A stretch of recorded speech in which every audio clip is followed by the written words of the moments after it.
गाजीपुर से Subhash Kumar senior crime reporter की खास रिपोर्ट। कृष्णानंद राय के 15वें शहादत दिवस पर गरजे गिरिराज सिंह, बोले ये मोदी योगी की सरकार, कोई सपा की सरकार नहीं।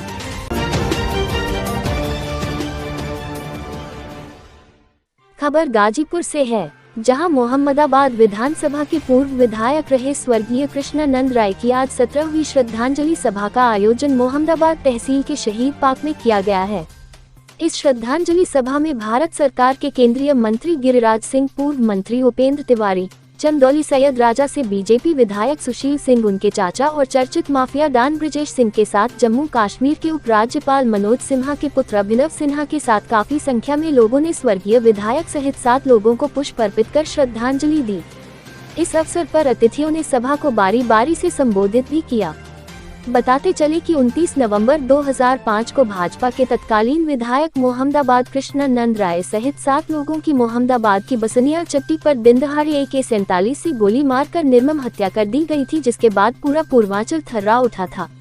इस हत्याकांड का आरोप तत्कालीन मऊ विधायक और mafia don Mukhtar Ansari, mafia don रहे मुंत बजरंगी समेत उनके सांसद भाई अफजाल अंसारी व अन्य लोगों पर लगा था, जिसका मामला आज तक कोर्ट में चल रहा है और मुख्तार अंसारी आज भी जेल की सलाखों के पीछे है। हालांकि CBI कोर्ट से अंसारियों को इसमें गवाहों और सबूतों के अभाव में राहत भी मिल चुकी है।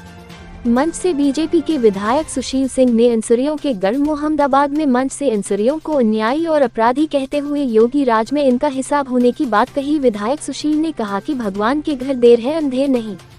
वहीं केंद्रीय मंत्री गिरिराज सिंह ने मंच से इस शहादत दिवस पर सबसे 2 मिनट का मौन रखवाया और पत्रकारों से उनके सवालों पर खुल के बोला कि आज केंद्र में मोदी जी का और यूपी में योगी जी का शासन है, कोई भी अपराधी बख्शा नहीं जाएगा। जिस समय कृष्णानंद राय समेत 7 लोगों की हत्या हुई थी, उस समय यूपी में सपा का शासन था, कोई सपा का शासन नहीं है। उन्होंने न्याय मिलने में देर पर कहा कि कानून अपना काम कर रहा है और आप लोग यकीन रखिए अपराधी बख्शे नहीं जाएंगे। गिरिराज सिंह ने खड़गे के राक्षस वाले बयान पर कहा कि जिनके साए में ये साहब यहाँ तक आए हैं, वो नेता सोनिया गांधी भी मोदी जी को मौत का सौदागर बोल चुकी है। गुजरात की जनता इसका जवाब देगी, गुजरात की जनता छोड़ेगी नहीं। गिरिराज सिंह ने हिमाचल, गुजरात और यूपी के उपचुनाव पर कहा कि बीजेपी रिकॉर्ड बहुमत से जीतकर दोनों जगह सरकार बनाने जा रही है। देखिए क्या कारण है, मैं आपसे एक प्रश्न खड़ा करूं। पूरे दुनिया की आबादी का 18 से 20% आबादी भारत में है, सरकारी और गैर सरकारी, जो पत्रकार मित्र भी सब लोग जानते हैं। और जमीन मेरे पास 2.5% है, पानी 3-4% है।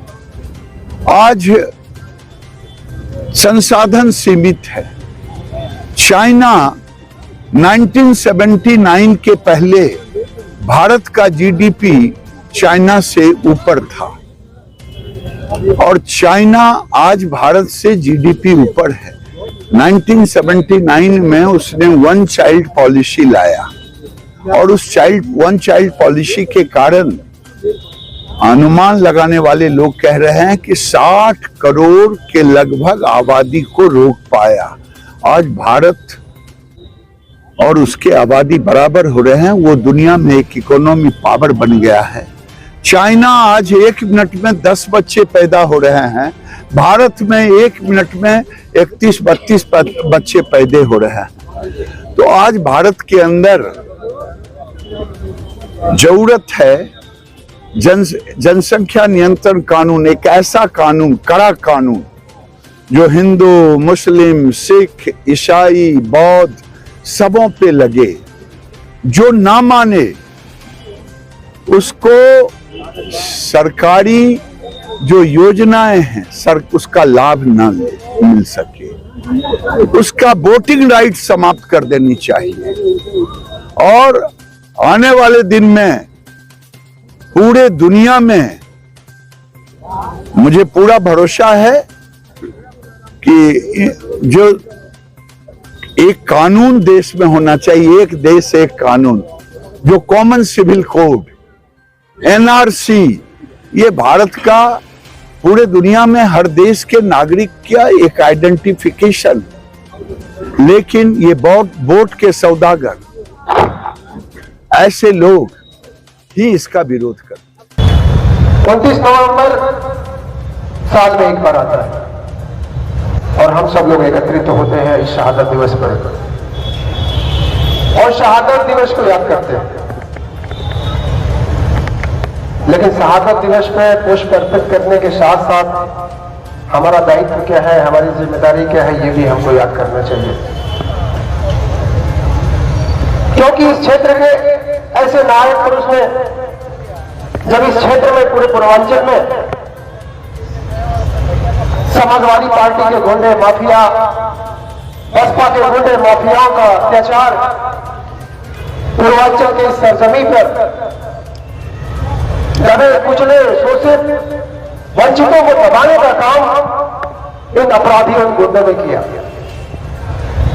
बहुत समय से उनका गुंडा अत्याचार चल रहा था। जब स्वर्गीय केंद्र कृष्णनंद राय जी इस क्षेत्र में जब आए, उन्होंने उनकी आवाज को उठाने की कोशिश की। 29 नवंबर को उनकी आवाज को दबा दिया गया। याद करिए 29 नवंबर को कौन सा दिन, कैसी स्थिति रही होगी जब 7 लोगों की जान गई। इस क्षेत्र में पूरा पूर्वांचल खतरा उठा। समाजवादी पार्टी की सरकार थी। उसके बाद भी उनकी गुंडा अत्याचार कम नहीं हुआ, बढ़ता गया, बढ़ता गया, बढ़ता गया। लेकिन उसका अंत कब हो रहा है, ये भी आप लोग देखिए कि जब आप लोगों ने इस प्रदेश में योगी जी की सरकार बनाई, आज उन अपराधियों का अत्याचार, गुंडागर्दी कहीं दिखाई दे रहा है? कहीं दिखाई नहीं दे रहा। आज वो जेल के सलाखों के पीछे भी है, तो उनकी हिम्मत नहीं है कि कुछ बोल पाए, कुछ कर पाए। कुछ करने की तो छोड़ दीजिए। एक महानुभाव बोल रहे थे कि सरकार आएगी तो हम लोग हिसाब बराबर करेंगे, तो सरकार तो आई नहीं, हिसाब उन्हीं का बराबर हो रहा है। ये अन्यायी लोग हैं, ये समय खोजते हैं और समय के अनुसार वार करते हैं। लेकिन शेर तो समय के साथ वार नहीं करता, शेर तो अपना काम करता रहता है। आप लोगों ने एक ऐसी सरकार बना दी है कि आप लोग देखिएगा कि इनका धीरे धीरे धीरे धीरे इनका अंत होना ही है, क्योंकि अन्यायियों का अंत होता है